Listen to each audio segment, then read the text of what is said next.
Hey there everyone, it's Andy here. Welcome to the Art Lab, and today we're going to be doing a Halloween special. I've got a couple of Halloween projects that I'm working on.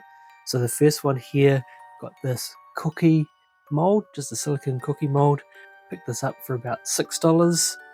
It's Halloween at the moment, so this was on special, and I've already used it once to produce these, but what I've done here, painted some black, and I'll show you how I did that, just with some acrylic paint. And I've also got this jar mold which has the base and the lid, and what I'm going to do here is put a whole lot of spooky things in there to make a Halloween jar.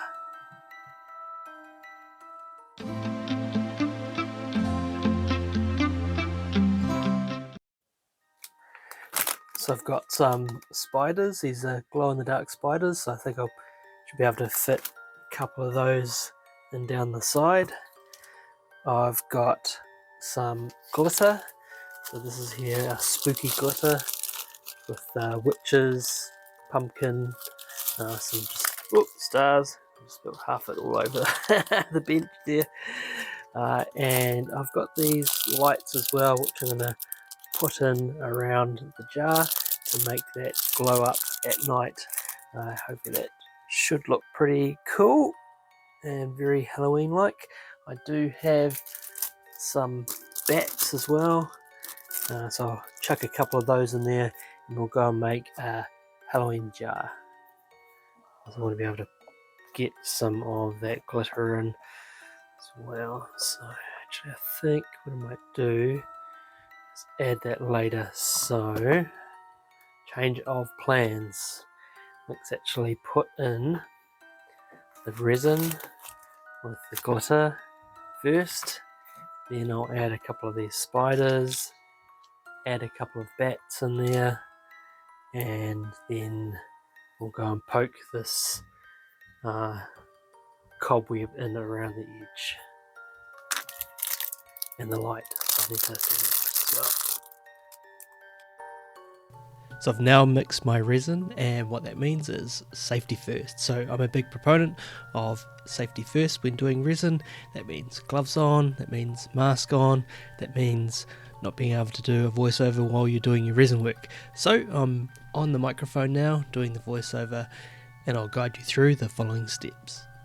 So I spent about 5 minutes mixing my resin, and I'm sure no one really wants to see that filmed. I then put it into my vacuum chamber. I built a DIY vacuum chamber, which you can go back and have a look at the video. I tried to put a tag up here. The next step really was mixing that resin with colour. So I used some alcohol ink, an orange alcohol ink, to be able to add some colour to tint this resin. Now the reason I use alcohol ink is it's translucent, which means it gives you a nice tint, but you can see the different things that you put in the resin. So I've put my initial little bit of resin in. Now it's time for glitter. Glitter makes everything better, don't you agree? Anyway, I got this glitter from Temu, this Halloween themed glitter. Pretty cool, costs about $1 or something cheap like that, and it just really makes things like this stand out. I'm really going to sound like a Temu salesman, but this set of lights I also got from Temu. It was also pretty cheap. I can't remember how much it was, but only a few dollars. And it's nice and flexible, so you can put it into things like this resin jar. As a bonus, it also already came with batteries.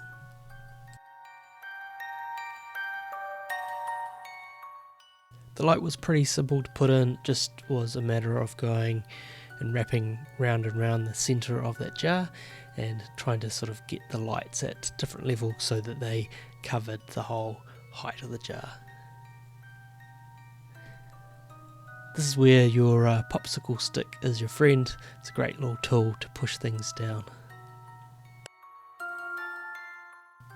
Since the top here is actually the bottom of the jar, it was important just to have a little bit of wire hanging out so that the jar can sit independently of the little switch. Alright, and now it was back to the cobweb time. So originally I had put the cobweb in first, but then that prevented some of that glitter going in. So it turned out that the right order for this was to try to put that cobweb in later. I already had some resin in down the bottom, had the glitter in, had the lights in, and so now it's a matter of putting those cobwebs all around the jar and then filling that last bit of resin.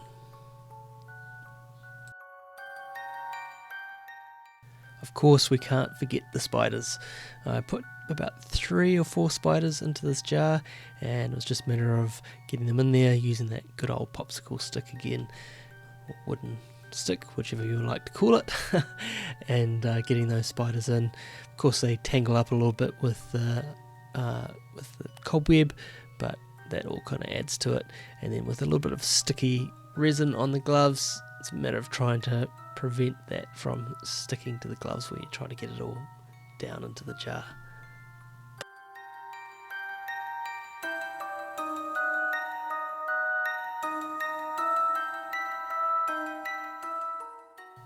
These bats, which I also got from Temu, were a bit flimsy, but it did mean that they were bendable, so I tried to stick one down the side and have one sitting on the bottom of the jar there. It's a bit like making a witch's brew, making this Halloween jar. Last little top up of Halloween glitter to just add that final touch.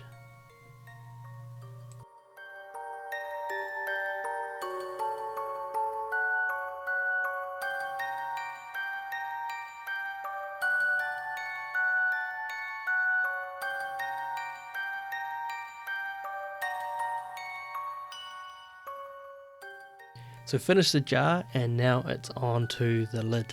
So the lid I was keeping pretty simple, and I went with a different method here. So I've just gone and mixed that glitter in with the resin rather than putting resin in and then adding glitter and trying to mix it in that way. So different method, and we'll see how this turns out.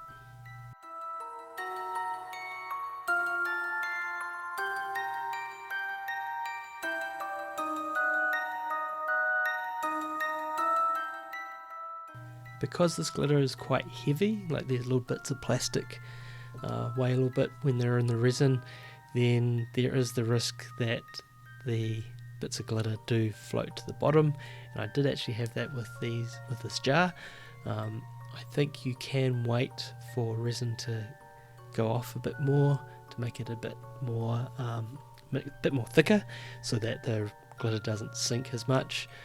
But in this case I was using a casting resin, and it kind of takes about 3 days for that to cure.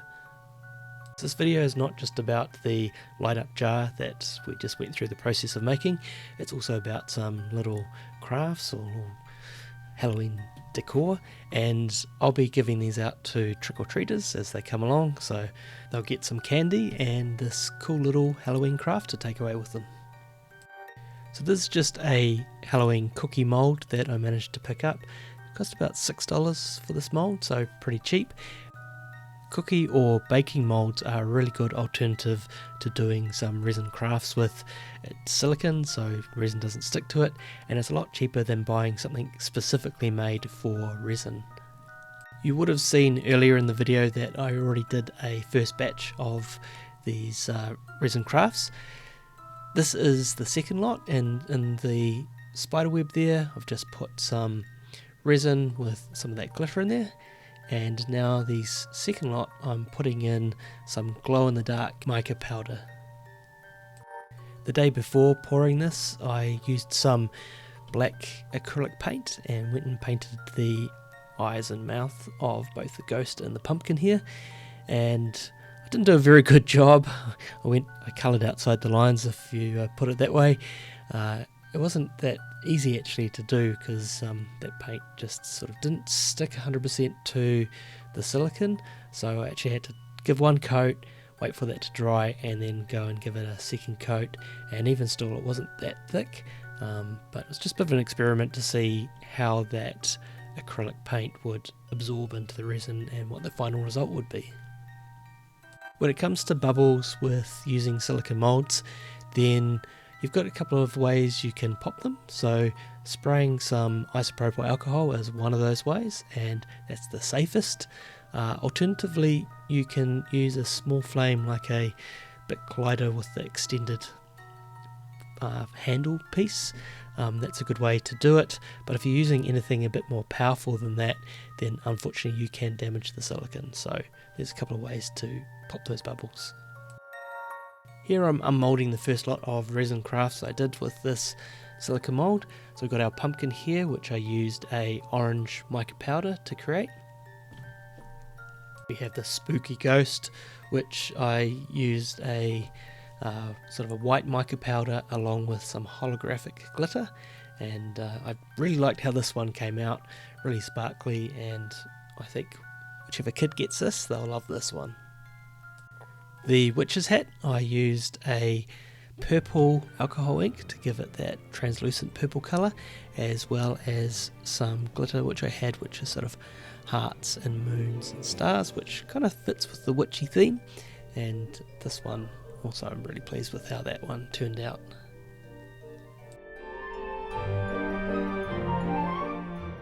The skeleton, I used the same mix as with the ghost, so that was that white mica powder. I really liked how the back turned out in this. It kind of looks like a brain. So yeah, very Halloweeny, nice and shiny and glittery, stuff that kids love. That's the first collection created. Next it's on to unmoulding the jar, as well as the second batch of these crafts.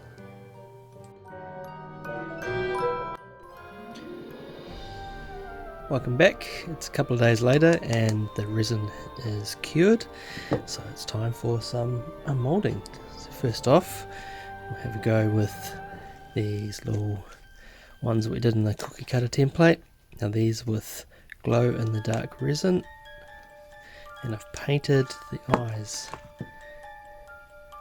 So put some acrylic paint onto the silicone, and then that's absorbed into the resin. Now I'm going to turn the lights off and see if these glow, but this should be glow in the dark. Maybe it's not dark enough.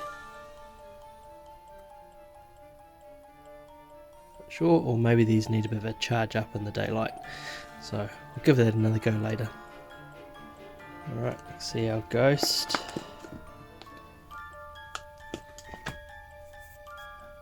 So I must say, you know, the painting's a bit crap. I just tried to do it, but it's an okay look anyway. So obviously that's a little bit cloudy with that glow in the dark mica powder in there. So I'm going to have to stick these outside and see what they look like once they've been in the sunlight for a little bit.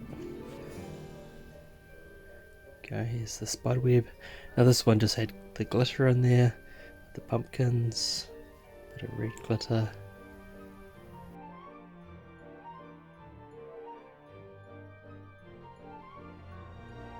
Lid. So we've got the orange in there, we've got our little bits of glitter. Obviously most of them things did settle down the bottom here, but it's pretty cool. And here's the big one. Now, I did remember this being a bit of a pain to get off last time, so